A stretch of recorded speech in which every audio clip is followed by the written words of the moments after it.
What's up, guys? M. Jones in the house. This is my March 24th Blu-ray update. I want to go over some movies that I've purchased recently on Amazon. None of these are from Best Buy or any stores or anything like that, just strictly Amazon. So, when we get started, first movie I picked up, A League of Their Own. I did not know this was on Blu-ray until I just happened to search and a Blu-ray came up. I didn't even know that this was on Blu-ray. Was actually going to be in another video hoping this would be put on Blu-ray, so I was very surprised, very happy to see that this is in that format.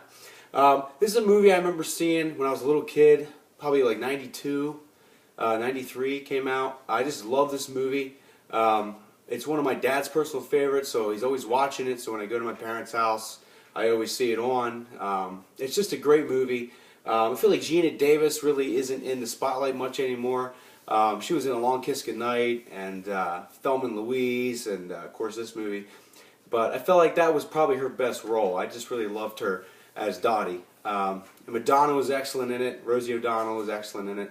I always thought the character Kit, the kid sister, was so annoying. I was so pissed at the end that Dottie dropped the ball and Kit's team won. I just thought she was just so annoying. But, you know, I guess because Dottie got all the exposure and glory that, I guess, you know, Kit finally had to win something, even though I think Dottie probably could have hung on to that ball. But anyway, great movie. I was very surprised, very happy to see this available in Blu-ray. Next movie I got, when I was a little kid, I watched this movie over and over and over. Always been a fan of animals, and especially dogs, so I had to pick up All Dogs Go to Heaven. A movie that I just remember, Dom DeLuise was that little dog with the long ears. I always thought he was so funny in that movie. I always remember the part where I think it's like, I'm not sure if it's a boy or a girl, but they're eating a humongous stack of pancakes. And they look so good. Like, I remember every time when I was a little kid, I'd watch that movie, I'd ask for my mom to make me pancakes, because that movie just set the tone for my hunger. I just absolutely love seeing, I think it was a little girl, eat those huge piles of pancakes. So every time I see this movie, I always think of the pancakes, and I think of Dom DeLuise. But very happy to get this movie. It is a great movie, and it's definitely great for your kids. I had to pick this one up just because I didn't know I didn't have this. I have the DVD of it, but now I have the trilogy, Back to the Future trilogy. Love these movies. Always thought, you know, Marty McFly was so cool. I thought it was so neat that he could drive a DeLorean that fast and change different decades and stuff like that. I really thought that was cool. Loved Christopher Lloyd as Doc Brown. I thought he was so good in that role. I always thought he was so old, but of course, when I was a little kid, I didn't know. I just saw the gray hair, white hair, whatever. And, you know, he really wasn't that old, but he did look old, and I thought that was so cool. He was a great scientist. I will say out of all three of these movies, my favorite's probably number 2. I really liked how he went to the future so far ahead and got that book that had all the sports statistics and scores in it. I was excited. Like, I thought that was so cool how he messed with Biff's book and all that. And you know, it's a great series, and I think number 2 is the best one.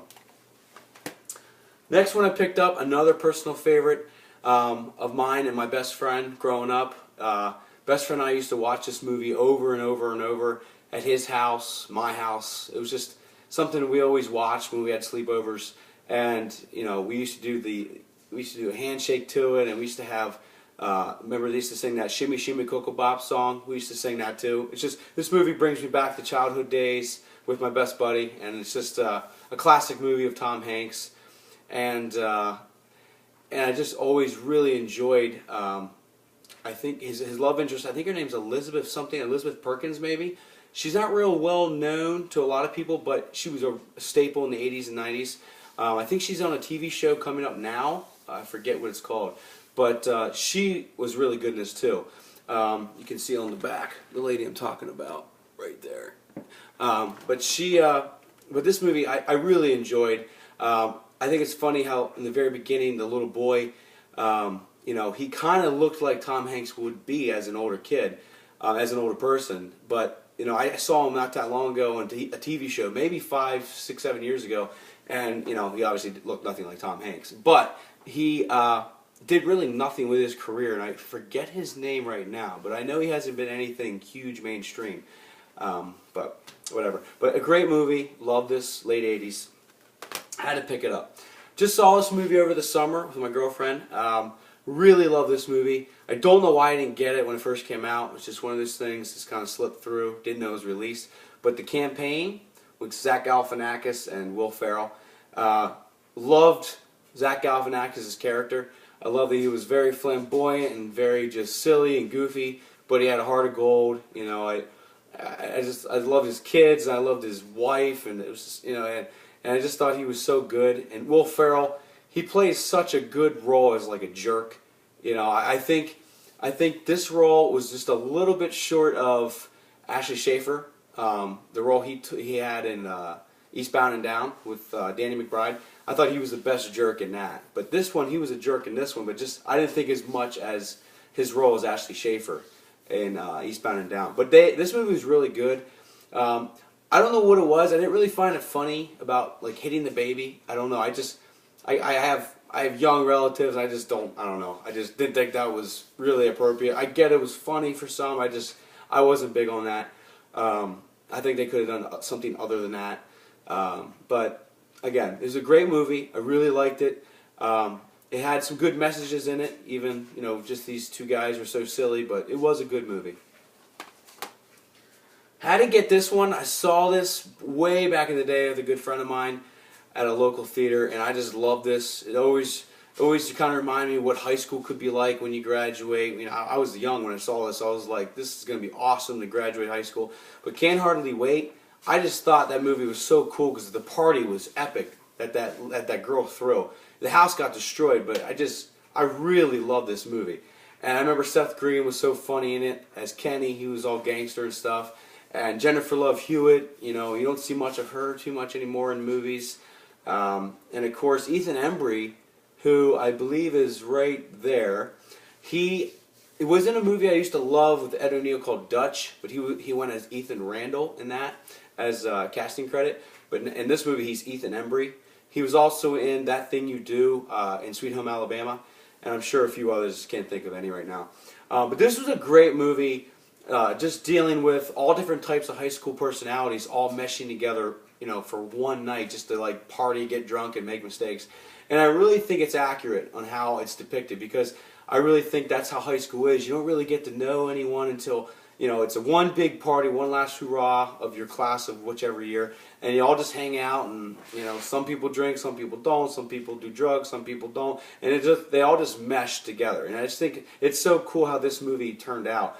It is a great movie too. It's not like it's a bad, lousy party movie. It's a very good movie, and a lot of cool things happen in it.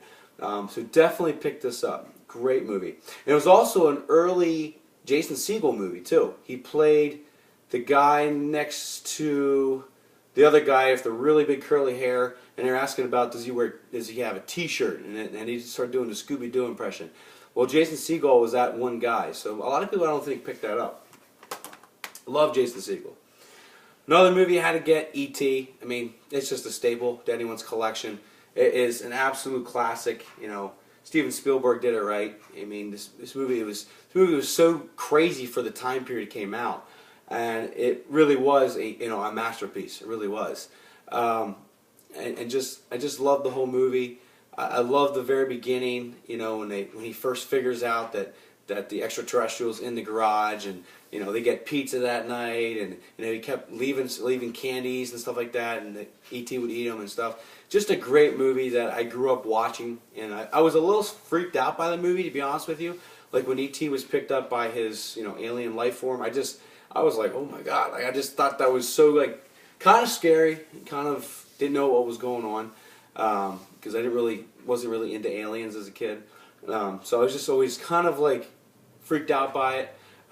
Cool to see a young Drew Barrymore too. She was good in this too as the little sister.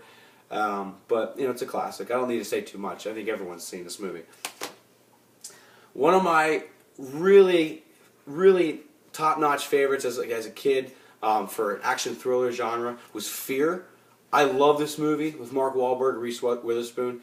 I wasn't allowed to see it when I was a kid. I was like 11 when it came out. but I knew right when it came out on pay-per-view, I'd find a way to order it so I could watch it.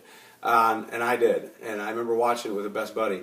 And I just love this movie. You know, Mark Wahlberg, he's just a psychopath in this movie.